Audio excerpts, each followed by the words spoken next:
Thank you, everybody, for joining. Today, we are going to talk about how to find the right DPAs for your organization and, more broadly, DPA strategy. My name is Sean Moss with Down Payment Resource, and we have a guest speaker with us today as well.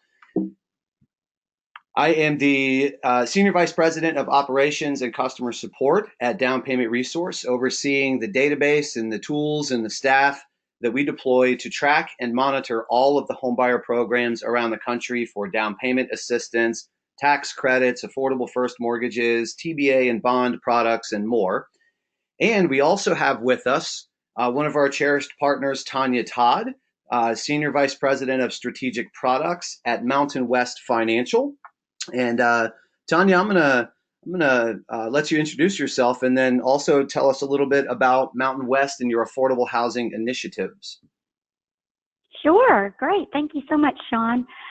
So here at Mountain West, we have almost 30 years of experience. Next year, it will be 30 years as a community-oriented lender. And our primary market is the first-time home buyer purchase market. And we have been assisting many borrowers that are in the low to moderate first-time homebuyer category. It's been a passion of ours, and we actively support these programs by, providing ongoing training and operational support so we can help those first-time homebuyers fulfill their dreams of home ownership. Just a little bit more about our experience. We have about 136 different programs right now that are approved in our database in the areas we serve. And at any given point in time, we can confidently say about 20% or 25% of our purchase transactions have at least one component of affordable housing. Here this year, we're closer to 30%, or 33%. 1 in 3 of our purchase transactions have some sort of down payment assistance. So that's pretty cool to say. And last year, even though we're not we're a mid-sized lender. We're not a national lender by any means, but we are primarily in California, and we're very proud to say that the statewide program in California, which is the CalHFA, California Housing Finance Agency program, we were recognized as the #1 lender in helping buyers last year in 2018. We helped almost 700 families in this program. So that's pretty cool accomplishment. We also have received other awards from other entities like Golden State Finance Authority with our participation in program. And I say that not to really tout our awards, but really to show that we support these programs, and we have hundreds of loan officers that offer these programs to our buyers every single day. And then one of the other awards, Sean, I'll let you talk about that, is with our partnership with DPR. Yeah, thanks, Tanya, and thanks for joining us today. So another award that Mountain West got an honorable mention for was the Diversity and Inclusion Award. Let me go back here, from MBA. And in part because of the work that we are doing together with Mountain West, they were recognized as a leader in affordable housing and inclusive lending and affordable lending and so forth. So part of why we're telling you all of this about ourselves is because we want to talk to you today about DPA strategy, how to recognize opportunities, how to recognize growth market potential, getting the product mix right, and so forth. So we want you to know that you're hearing from people with vast experience, deep knowledge of, and a passion for DPAs, affordable lending, and so forth. At Down Payment Resource, as I mentioned earlier, we track and monitor and keep up to date a database of contact information, eligibility criteria, repayment terms, links to other resources, qualifying criteria, and so forth for about 2,500, or as we know it, all of the DPAs, the bond programs, the TBA programs, city, county, nonprofit homeownership programs for down payment and closing costs, all of the MCCs around the country, so that we can provide you guys with tools and resources to help find and explore and understand the options and the programs that are out there for your sales force and ultimately for your client base or your prospect base. So we have 3 unique solutions that help DPA business become more efficient or help operationalize DPAs. And we'll hint at those later. But what we really want to get into is the most common obstacles for DPA business, the market opportunities with DPAs, so leveraging down payment assistance programs. Where are there some growth market opportunities that maybe have gone unrecognized?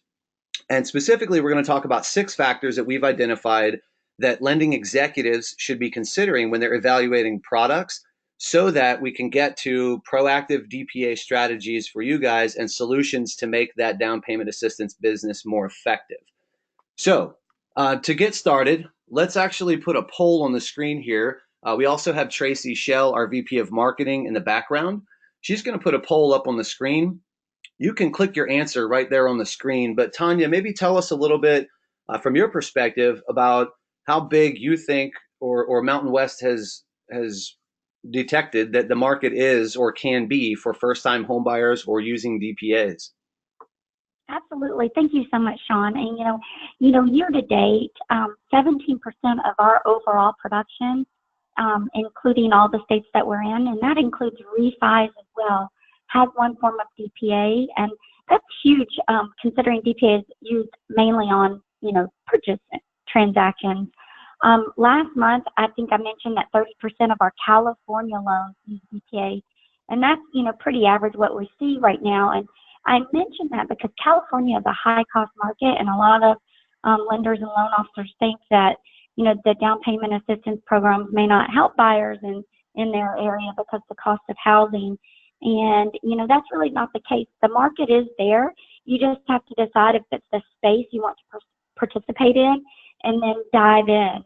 Last year, we helped nearly 1,000 families with some sort of affordable housing, and the average sales price is kind of high. You would think that the average sales price might be lower because a lot of the programs are for low to moderate income buyers, but what we're seeing, it's more of the moderate income. So our average sales price last year was about $300,000, and the average FICO was 692. That's another myth. I think a lot of lenders and realtors think that these programs are for your low credit score borrowers, and again, that's not the case. The average income for those buyers that use down payment assistance in the markets that we serve, which is 90+% California, was $80,000. That was their average income. So just want to let you know the market's there, and you want your loan officers to not to apply their knowledge of one program to all programs and dismiss eligibility potential. Because when you dig into the details, you'll see that programs really do vary from one another, and there's almost something for most first-time home buyers to consider. Not all, but most. Yeah, that's great. And we're going to talk about some of the other misconceptions and growth market opportunities. But here are the results of that poll. So more than half of you recognize that there is a large untapped market for the use of down payment assistance programs to reach first-time homebuyers, or larger than perhaps we recognize or appreciate. And that's great. That's what we think, and that's where we think we're headed, probably for a long time. So let's get that off the screen. So let's talk a little bit about some misperceptions and then some opportunities.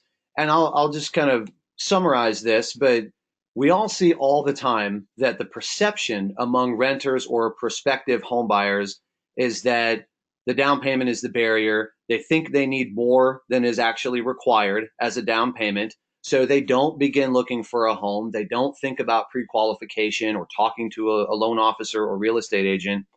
And they have no awareness or little awareness of low down payment mortgages or down payment assistance programs. When in reality, we've done several studies that indicate there are tens of millions of millennial renters that are mortgage ready today, meaning credit qualified, income qualified, where they live to purchase a median priced home. We see that a lot of closed mortgages, more than a third, actually qualified for DPA at the time that they closed. And we know that a vast majority of residential homes in the US also qualify based on their purchase price. But Tanya, do you see these same misperceptions? And do you have any other take on the realities that we probably actually face if we recognize them? Absolutely. I mean, you hit all the points there, and I think once we get into some of the income and sales price limitations, slides, the perceptions and realities. I can give you some more examples there, but yeah, I think you hit it, Sean. Well, we'll do that in just a sec. But one slide before we get to income and purchase price limits. Those loans that I mentioned that we've analyzed for DPA eligibility, they were closed loans. We looked at 2017 HMDA data for all closed loans, purchase loans across the 31 of the largest metro areas for, at the time, 2017 HMDA data.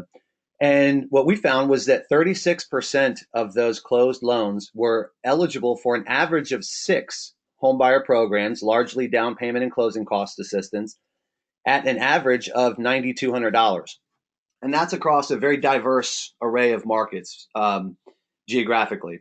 So the potential impact could be even greater if those opportunities were put to the table with buyers who closed. Not to say everyone needs a DPA, right? But so to the point about income limits, we see across the country, and Tanya, you can speak to this in your market, but the income limits are typically a lot higher than people realize, especially if they're not doing a lot of Mm-hmm. DPA or moving into a new market. But tell us about your footprint, your expansion, your insight into income limits where you guys do business.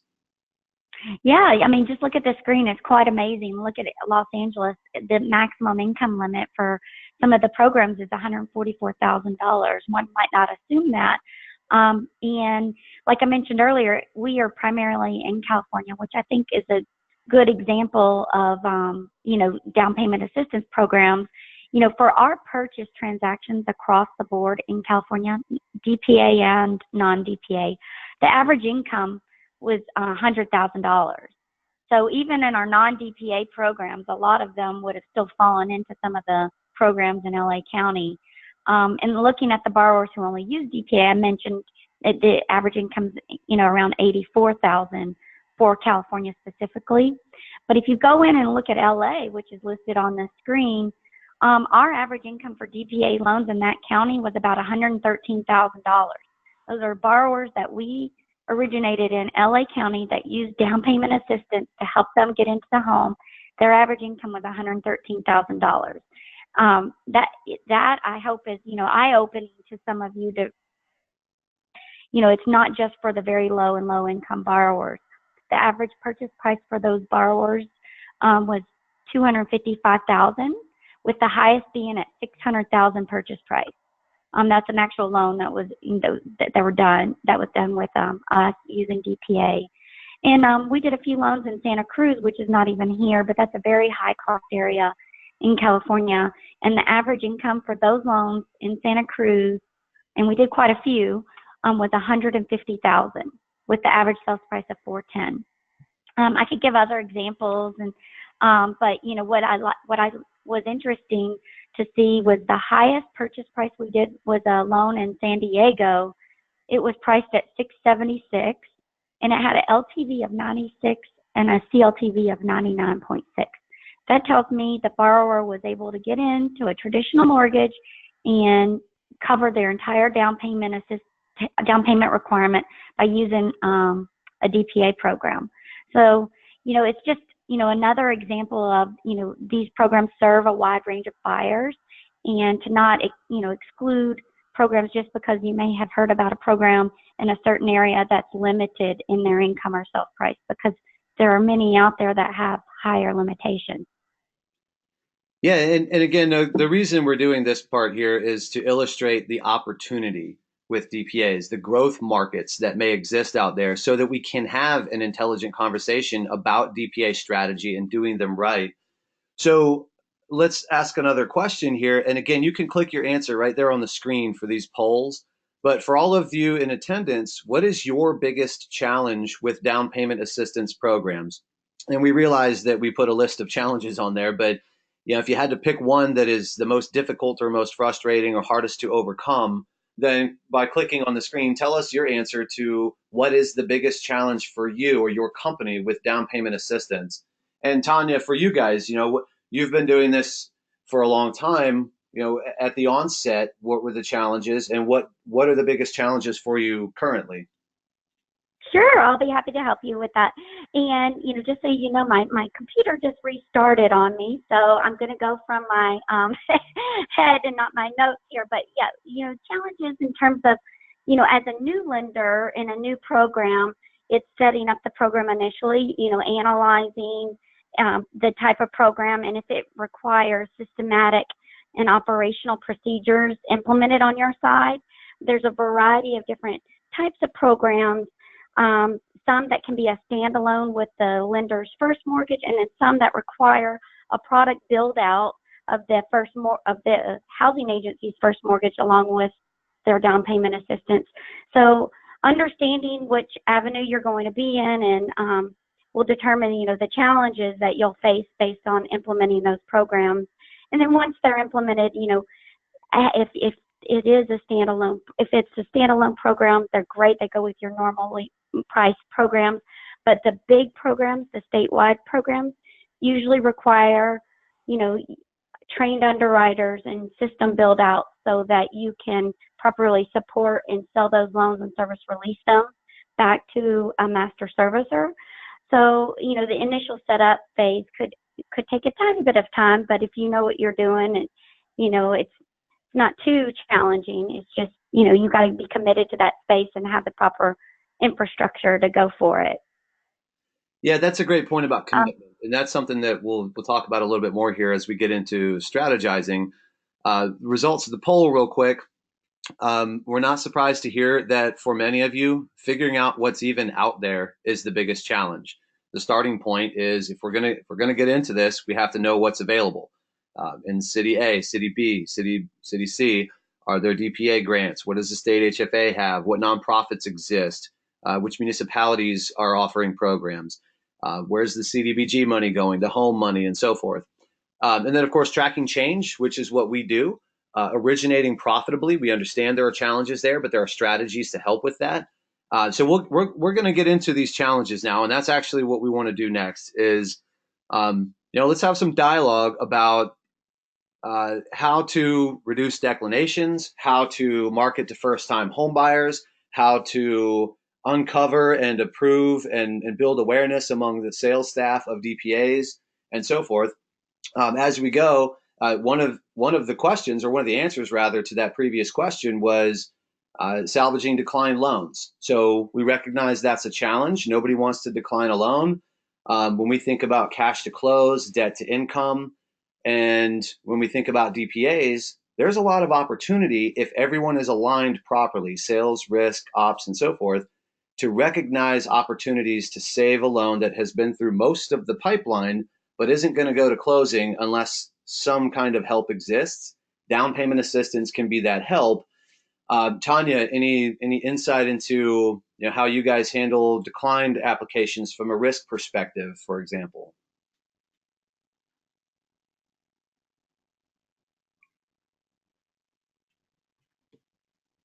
Is Tanya still there? Sorry, can you hear me? Yeah. Okay, great. Yeah, so from, I think one of the things to keep in mind is, the DTIs for these loans, a down payment program can help the borrower free up some of their cash that they would otherwise have to put towards the down payment and make their loan balance on the first mortgage lower. So that in itself can help with the debt to income and the qualifying of that particular mortgage by having their savings used for either cash reserves and that it's needed to approve the loan, and then they can save that money for an emergency. We're seeing that the DTI for our purchase transactions are about the same for both DPA and non-DPA files, and what that tells us is that the DTA files do help lower that DTI in the certain instances when a DPA is needed. Another, fantastic program that is kind of like down payment assistance, but not directly, is a mortgage credit certificate. And I'll just touch on that really quickly because I think this is one of those areas that can completely help lenders with reducing their declined applicants. It's one of the greatest secrets for first-time home buyers. A mortgage credit certificate, which is known as an MCC, it can save a home buyer some serious money over the life of their mortgage loan. And we actively promote and support those. And I'll be happy to give some examples if people would like. But one of the benefits, there's several benefits to an MCC, but one of the direct benefits is that the savings, the annualized savings that a buyer can potentially save over a year, an underwriter is allowed to convert that into a monthly income amount, which can be used in mortgage qualification. So, for example, if a borrower has a $3,000 mortgage credit tax, an MCC tax credit, that would convert to about an extra $250 per month that can be used to qualify that loan. And we do a lot of MCCs, both to help the borrower qualify and just because it's good, good business to help them save money every single year that they're in that loan. And, if you want to learn more about MCCs, I'll be happy to go into that. But that's just one of the many ways the impact of these affordable housing programs can help you save a buyer and get them into that home. And of course, that hinges on loan officers being aware of those products. The fact that the DPA has been reviewed and vetted and made available to the sales force and thus their clients, and that's one of the factors we'll talk about. So here's what we want to get into. We want to have some dialogue with Tanya about what we've identified as 6 critical factors that lending executives need to be considering when you think about first-time homebuyer strategy, product strategy, growth market potential, and so forth. So we'll go through these one by one. Let's start with program mix. So for our attendees, think about what is your appetite for certain types of products and how can that mesh with your existing core products. Part of the underlying point there is, if there may be some opportunity to do these profitably when your core products are on the table. But Tanya, tell us from your perspective, how do you identify the right products, the right programs to adopt? Are there certain factors that drive those decisions from a risk perspective, from a sales perspective, or otherwise? Absolutely. So there's so many different types of affordable housing. There's your, standalone second mortgages, combined assistance that require product build outs. There's deed restrictions that have certain criteria and you have to make sure they meet, GSE guidelines. There's mortgage credit certificates, there's grants, there's match savings programs, employer assisted housing. There's so many different types of affordable housing. So, what I would do, is understand, if you're going to be in the space, which types of products are you going to go after? If it's all, and then develop your policies and procedures on and understanding the GSE guidelines on what's acceptable and what's not in terms of, like, for example, deed restrictions. There may be clauses in resale and loans that have resale restrictions that meet Fannie Mae guidelines but not Freddie Mac, or meet FHA and not the conventional, and vice versa. So just discuss what types of products you want to consider and know what your sweet spot and space is, in those different arenas. So when it comes to referral partners, then, we all need to think about what the goals are of our referral partners, be they builders, brokers, and so forth. But also, how can our product mix impact those relationships? What gives us a value add in order to call on those referral partners and establish a deeper, stronger, more productive, more fruitful relationship? And what's going to make us unique? What's going to help us stand out as mortgage lenders? Tanya, can you talk a little bit about how you guys leverage down payment assistance programs and your participation in them to strengthen builder, broker, and real estate agent relationships, and maybe how you feel that helps you in your market versus competitors? Absolutely. We do a variety of things, some on the boots on the ground and the local level, where we'll bring in our realtor partners and educate them on the various down payment assistance programs available in that market and train them on that so they understand what the expectations are, how sometimes these programs may take a little bit longer, 5 days longer, or how, depending on the program, it may not take longer at all. But setting those expectations with the realtor partners, letting them know that there's programs for their first-time home buyers when they're, presenting properties at open houses, or if they have a purchase price of a home for sale that falls within the parameters of a program, letting them know that, hey, this home has 6 different programs that could qualify just based on the purchase price. As you're talking to potential buyers of that property, that might be something you might want to consider, letting them know that, this is out there. There's so many local city products that may have another step involved, so you would want to make sure your realtor partners are aware and of the timelines, of each agency and how that might impact the closing. But having these programs are great for your referral partners, because sometimes they'll find a property and they'll have a buyer that's heard of this, and if they know that you're a lender that offers these programs, you'll be the first person they call. That's a great point. And we work with multiple listing services as well, and we're constantly talking to realtors. In fact, Tracy, our VP of marketing, just did a webinar today for realtors. But one of the most common questions we get from real estate agents is, who do I talk to next? Where do I go with my client? Who's going to help me? And the answer is always talk to the loan officer at a lender that participates in these programs, or go ask around, your network or within your brokerage, and find out who participates in these programs. Because what a lot of real estate agents are trying to figure out is not just how can I help a client coming in the door, but how can I turn a current renter into a buyer?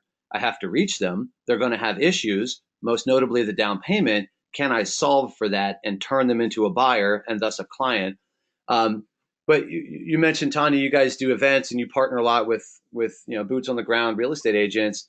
Do you have any examples, or can you talk a little bit about the kinds of questions you guys get from real estate agents and what your responses are?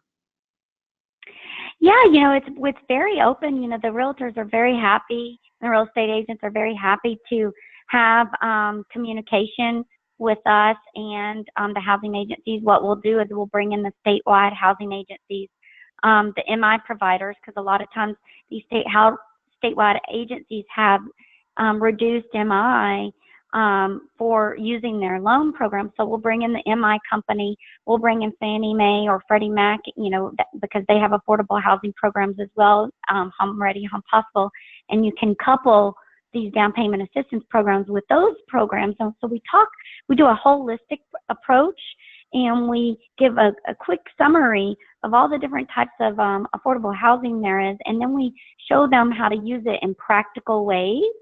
I think I mentioned how, say you had a property and it had 6 down payment assistance programs that might be eligible.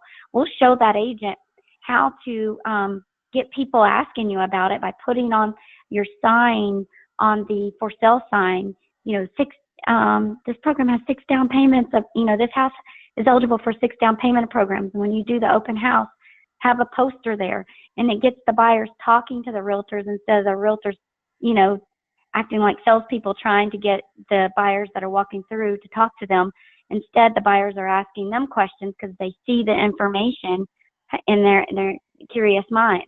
So we give them practical ways on how to target homes in an area where there's a down payment assistance program, and that are single family, non-owner occupied homes.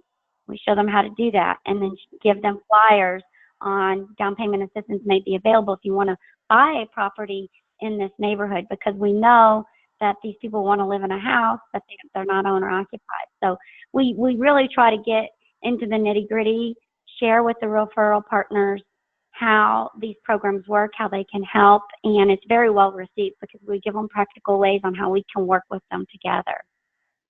So maybe a slight curveball here, but thinking about the converse of that, do you find that using DPA programs in your own marketing and pipeline growth, your loan officers are then enabled to approach their real estate agents with qualified referrals because DPAs were made available and helped qualify more buyers? Absolutely, and we only want to work with, those realtors that understand the expectations of those programs, because sometimes they do take an extra week, not an extra 30, 60 days as sometimes people think, but we do want to make sure we work with a real estate agent that understands these programs. So the reverse is true, and we definitely can send leads to our local partners, and it's a great relationship. One of the things that we do with DPR is share with our realtor partners a very unique link that they can put on their website and in their marketing material, so they can generate leads. And we do the reverse. We both, it's a give and take. We definitely do that. Good deal. Well, so in the interest of time, let's move on to a couple more topics here. So thinking again about big picture DPA strategy, we've talked about product mix. What's the right mix of products for you, for your market? And then with referral partners, what's the strategy? What are the opportunities to solidify or strengthen or build new referral relationships? So let's talk a little bit about geography. What are the drivers in terms of finding and approving and selecting DPAs to participate in when we think about geography? So expanding new branches, licensing in new states. What's the impact of CRA goals in those targeted markets? Um, for you guys, Tanya, geographically, what is the driver? What is the impact on your program, your DPA selection?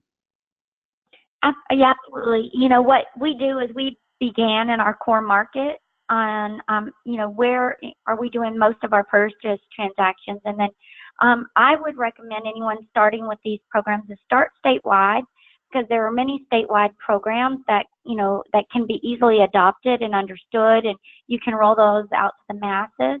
And then I would drill down to the county and city level of where you have physical locations, and then expand and see what kind of programs are available in those areas.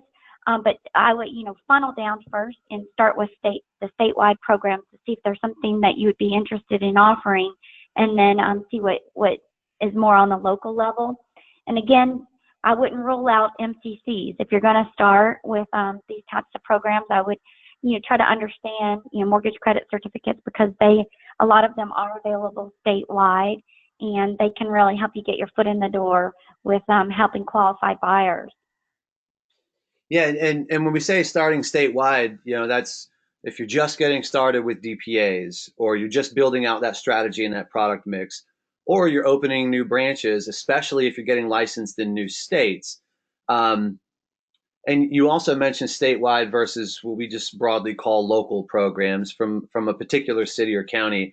But can you give us just a quick overview of the basic differences? When we say statewide, we're basically talking bond and TBA for the most part. When we say local, we're not, though, and there are some unique advantages there. Absolutely. The local programs you definitely want to take a look at. What we typically see with the local programs is they provide a lot more assistance, maybe 20% of the purchase price, which is enormous. But they do have more strict income limits a lot of times. So it's really for those people that live in that area that they really want to help, that are, low income, so they may be lower purchase prices, but not always. So the reason why I say start statewide, it's a bigger pool of buyers that could qualify across an entire state of where you do business. But if you're, say, in the city of Los Angeles, there's great programs there, and you definitely know that you do loans that would fall within their parameters, then, go after those programs too, because they do give, in our experience, even more down payment assistance. And a lot of times they can be layered with the statewide program. We've done, we definitely do 3 liens all the time with a lot of these programs, sometimes 4 and 5 liens, or 4 liens and a mortgage credit certificate. And that buyer is getting the best of everything that's possibly available to them. So did that answer your question, Sean? Yeah, it does. And I like your last point too, presenting all of the options that are truly available. That's something that we think about a lot, and we think it's important that the consumer does understand the true nature of their opportunity. And that means what are what is the universe of options that exist? And we want to make sure those are put in front of buyers and made available to loan officers as well. All right, so let's talk about growth markets. We provided some data and some insight into a few ways of getting at growth markets earlier, but we want to talk a little bit more about this. So as we discuss this, we want to kind of pose a series of questions, and then we'll talk. Tanya and I are going to talk a little bit about growth markets that we've identified and so forth. But think about expansion. We talked about geography. Where do you intend to expand? New states, new branches, growth in your loan officer staff, opening up consumer direct, and so forth. There are obviously many different ways to expand, but what are those loan officers going to need? What products are going to be available? What DPAs may be available? As you expand in those new markets, what kinds of programs exist that could help shore up referral relationships? So we're kind of tying together a lot of these things, but also target unique audiences, teachers, educators. Those are the military background. There are programs that can supplement those efforts as well. So, Tanya, can you talk a little bit about how you guys identify growth markets, how your product mix supports the sales strategy there, how the DPAs support the sales goals and so forth, and how you guys carve out some, let's say, unique competitive advantage? Yeah, absolutely. Well, any chance we get, we want to, provide the buyer with the best possible option. That's the number one goal. If there's a program out there to help a buyer, we want to be able to offer it to them. But, in the same breath, the program must be economically feasible, especially as we all know with loan officer compensation laws and, interest rates. A lot of times these buyers are not rate sensitive if they need down payment assistance, but sometimes they are. So you've got to analyze the program to see if it works economically, in terms of what you're able to, what you're allowed to pay to the lender, to the branch and the loan officer, and are the rates competitive with your normal program that offers rebate pricing for closing costs? If the rates are too far off, then it may not be a program that's feasible in your area. But, what we find in most of the cases, if a buyer really needs help to get into the home, they're not too rate sensitive. So if the rate is higher, which it will be in a lot of these combined assistance, statewide programs like the bond and the TPA, to cover for that assistance, their first mortgage rate is slightly higher. Don't get too spooked with that, because a lot of times this criteria or profile of the borrower is not rate sensitive. They're payment or down payment assistance sensitive. They've got the money to make their payment. They just don't have the money to get into the home. So the rate is not going to throw them off if it's slightly higher. So can you also talk about when we think about uniqueness or competitive advantage, you could also look at that from the program perspective. Can you think of an example of a program or two that you guys participate in that is in itself unique, giving you guys something else to call on realtors with, or another approach to first-time home buyers, something for a specific audience, or it has a unique feature in a certain market? Yeah, there's a lot of different ones I could give as an example. A global one, is if you do participate in these programs, a lot of the housing agencies, number one, have a participation lender list. So you're going to be on their list to get future leads. So that sets you apart. But if you generate a certain amount of loans in a lot of these programs, they have preferred loan officers. So again, you're going to get referrals directly from the housing agency. But as far as, some of these markets where you have, if you participate in them, that the housing agency may only have a training once a year. If you get your loan officer in that training, they're one of a few people that has access to that program, because the particular agency requires loan officer participation.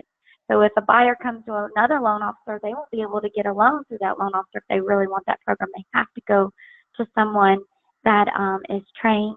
And then the last example I can think of in terms of being able to set yourself up and being competitive is going back to deed restrictions. Sometimes builders, work with the city or nonprofit, and they have to set aside a certain number of units to, for below market buyers. And a lot of times they want to work with one or two or three lenders. And if you get in, and show that you're an affordable housing lender and you know about these programs as they come up, and you'll get more opportunities like that because people know about you as a lender being in the state.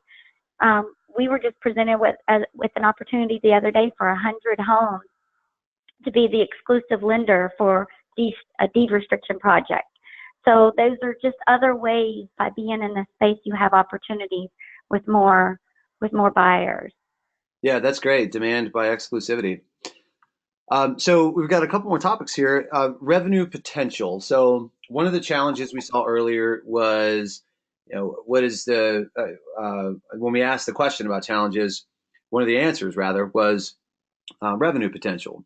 So can you talk a little bit and briefly, because we want to cover a couple things here and then get into Q&A, but what does revenue potential mean when it comes to a DPA? It depends, are we talking SRP, fees charged? Let's start with that and then a follow on. Yeah, sure. This is where a lot of lenders get hung up because there are actually, instead of revenue potential, there's limitations on the fees that you're allowed to charge. And, a lot of lenders see that, you can't make as much on these programs as you can on a normal loan. But you can make money and you don't lose money necessarily. Or you definitely have opportunity to make money with the service release premiums that the housing agencies give you on the first mortgage. And, so there's some operational expense there to, put the staff in place to handle these. But these programs, are loss leaders. There's not a lot of, there's more and more lenders playing in this space. But what we find, and I've always said this, is these programs are a conversation starter. You may talk to 100 buyers that came to you because you offered XYZ program. Maybe 10 of those buyers get that XYZ program, but those other 90, you still got those loans because you offered the program to begin with. So the revenue potential is big in that regard because you're getting loans that you would have otherwise turned away from the start because you didn't offer a program that they asked about. That buyer may not even qualify for that program. They may make too much money, but by not offering it, you close the door on having a conversation with that prospect and they went to someone else. So we see the revenue, the intangible benefit of offering these programs is obtaining revenue in our other loan products if they don't qualify for the down payment, if that makes sense.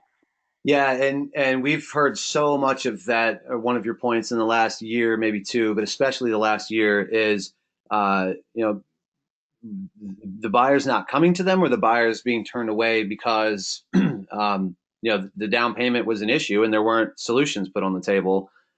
And you make a good point too about thinking about revenue potential from the pipeline perspective, not necessarily the individual transaction. If you're, marketing to, there's cost to that. Originating, there's cost to that. Processing, there's cost for that. And underwriting a loan, and it doesn't get to the table, a lot of cost was sunk, and it's recouped and balanced out for the most part by having closed that loan using a DPA. So that's probably enough on revenue potential, but I think big picture is incremental business and pipeline growth. That's what we're getting at when we say revenue potential. It's not necessarily always about the individual transaction. So in terms of operationalizing DPAs, so the question for our audience is, what is your internal review process? How do you detect that a DPA is out there? Are you waiting for loan officer demand, which for them probably comes from real estate agents or competitors? Are you proactively looking for what's out there in your market? If so, how, and what is your process for reviewing? Do you have staff for that? Is somebody dedicated to that process, or does somebody have the inherent knowledge to perform those functions? And then what are the system updates that are going to be required, or the processes that need to change in order to scale the use of DPAs? So, Tanya, can you tell us a little bit about Mountain West's approach, maybe past and present, for scaling up the use of DPAs?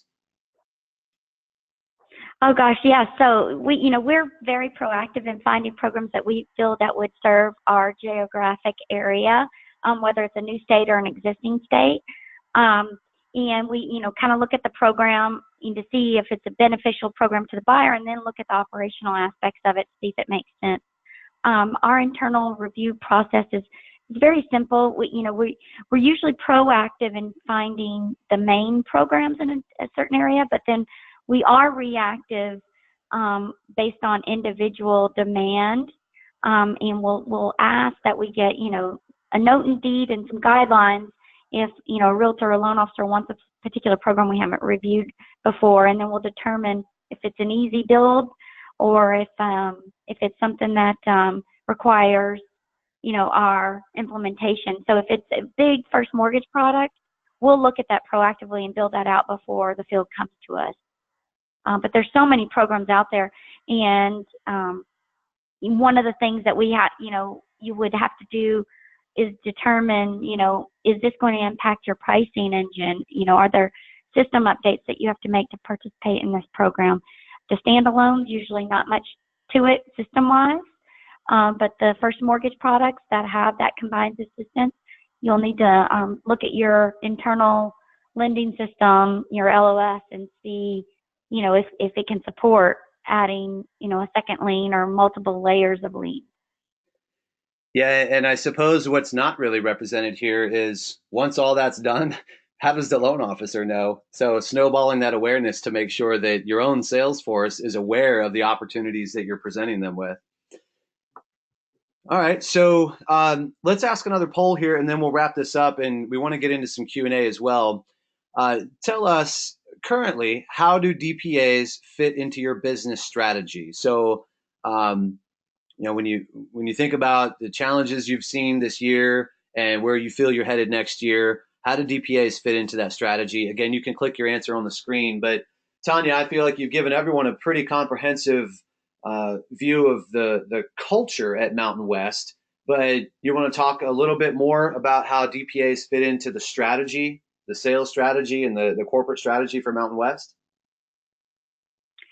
Right, yeah, it's definitely who we are, and our strategy is to always focus on the purchase business, because that's where the growth potential is for lenders. And everybody benefits in a refi market, but when rates change and the refis go away, the lenders that focus on the purchase business is those that stay above water. And we really feel that first-time home buyers are part of our strategy. So we're always, looking for new programs, whether it's these down payment assistance programs or programs for teachers, firefighters, or specialty folks to help them get into a home. Yeah, and we love that about Mountain West. All right, so here are the results of the poll. Most of you, the vast majority of you, look at DPAs as a growth opportunity. Some of you are looking at this with a curious eye. Is there an opportunity with DPAs? If so, maybe you're starting to cultivate those strategies. From an origination perspective, how would this work? From a product perspective, how would this work? We hope this is helping you, and we've got more to show you.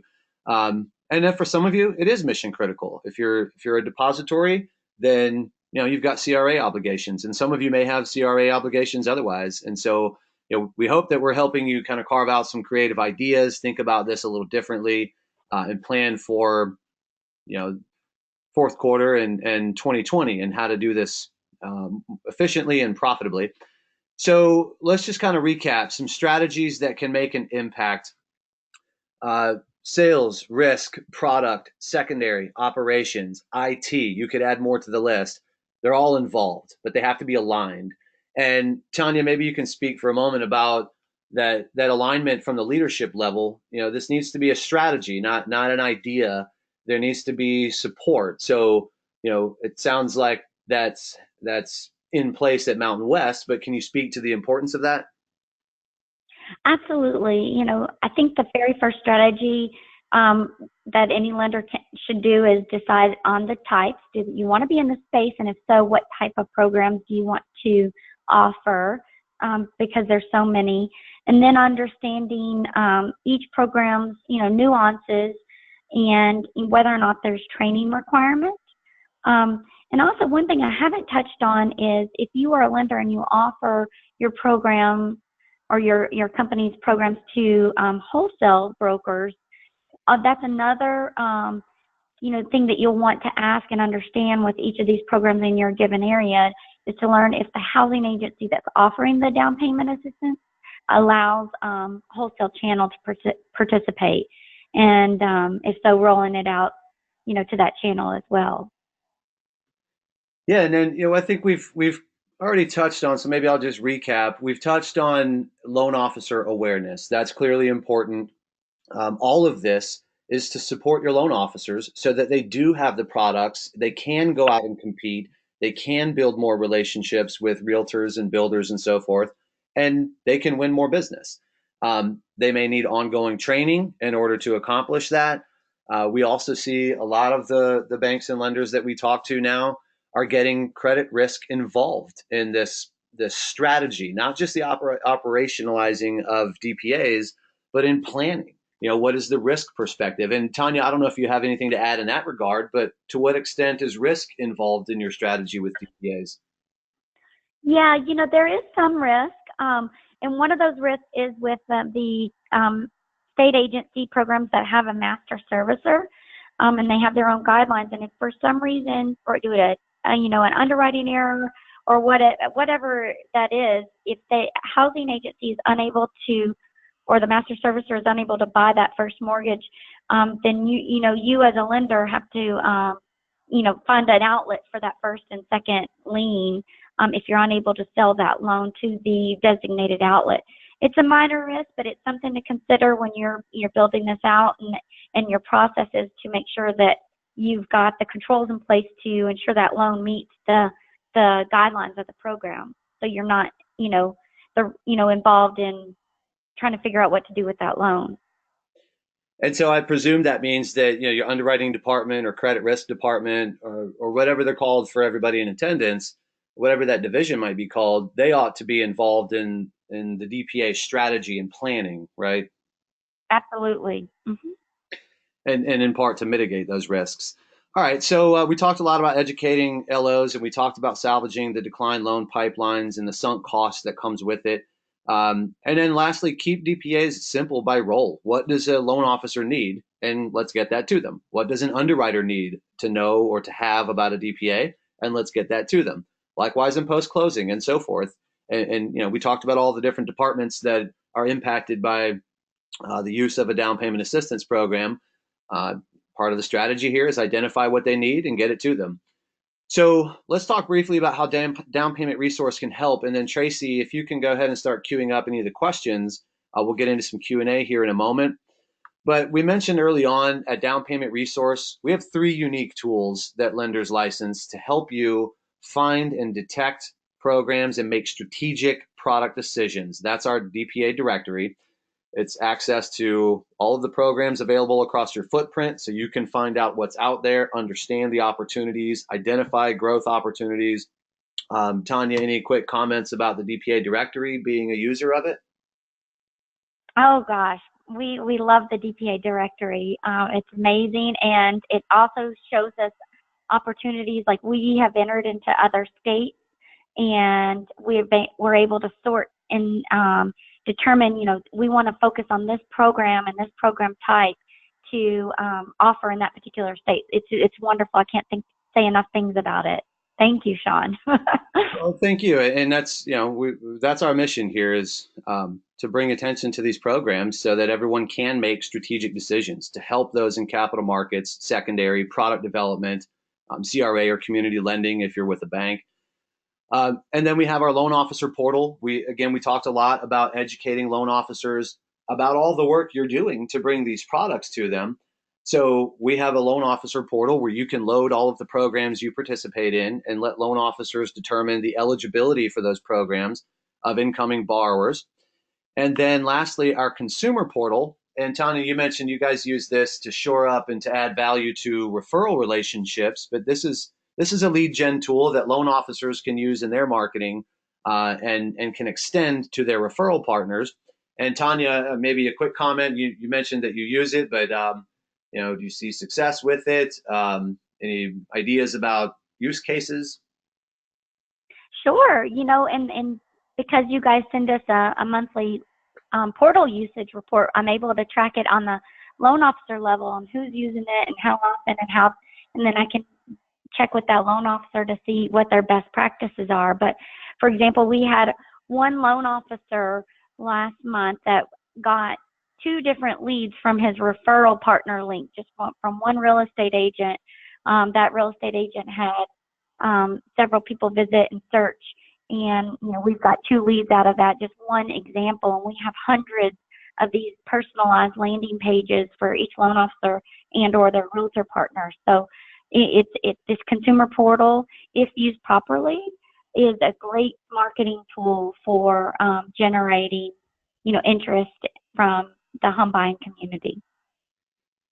Yeah, and we're ultimately, with these 3 tools, we're trying to connect product to sales to the consumer. The consumer is the beneficiary, but pipeline growth benefits the company and the loan officer.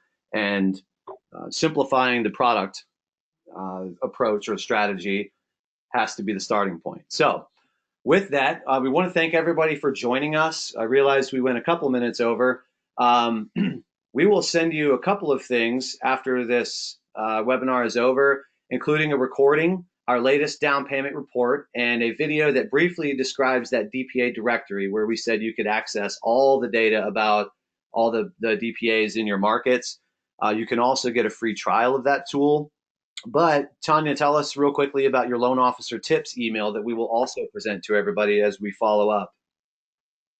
Sure, yeah. So I'll be sending out pretty frequent, at least monthly, if not, bi-monthly or bi-weekly, the loan officer tips under 2 minutes that give you quick tips on either changes to local down payment assistance programs or how to use, an MCC, for example, or just different things that a loan officer can be reminded of in the affordable housing space. And if you'd like to be part of that, we'll send you an introduction video email, and you can opt out if you'd like, or you can stay and see the Tuesday tips. And they're fun, they're lively, and they're short. So enjoy. All right, so Tanya, thank you. We want to just let everybody know that if they want to see a demo of our lender solutions, feel free to reach out to us. You can go to downpaymentresource.com/lenders to learn more, to access a free trial of that DPA directory for those of you in product, capital markets, secondary marketing. And then lastly, Tanya, any final parting words, anything you want to add for the crowd, any best practices? What would you like to leave the audience with? Well, I think we covered it all. I mean, if anybody has any questions, just feel free to email me from the tips that I send out, and I'll be glad to help you understand our strategy with regards to how it, can help you enter this space as well. Good deal. Well, Tanya, as always, thank you so much. We love collaborating with you. For everybody that joined us today, we'll get into Q&A here in a moment, but thanks for joining, and we'll send you some follow-up information afterwards. Feel free to reach out to us in the meantime. And if you have to go, have a wonderful day.